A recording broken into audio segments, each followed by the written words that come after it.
খবরদার, মন চাইলেই যা মনে চাই মুখ দিয়ে বলা যাবে। আমার রাসূল সাল্লাল্লাহু আলাইহি ইসলামের 11 জন স্ত্রী, এর মধ্যে একজন স্ত্রী ছিলেন একটু স্থূল আকৃতির, মানে মোটা। কি ছিলেন জানেন? ওই স্ত্রীর নাম কি? সফিয়া। কি নাম?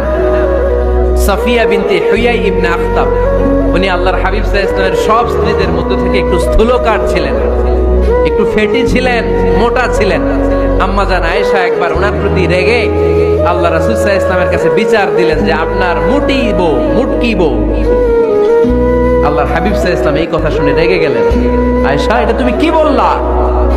তুমি সফিয়ারে মুটি বলে গালি দিলা। লাকাদ কুলতিলা কালিমাতান লাউ মুসিজাতহু লা মাসাজাতিল বাহর। আয়েশা, তুমি এমন একটা কথা সফিয়ার শানে বলেছো, এই কথাটাকে যদি সাগরের মধ্যে ঢেলে দেওয়া হয়, এই কথাটার তিক্ততা আর পঙ্কিলতা পুরো সাগরের নীল পানিকে মুহূর্তে কালো করে দিবে। এজন্য খবরদার, জিহ্বা সামলান।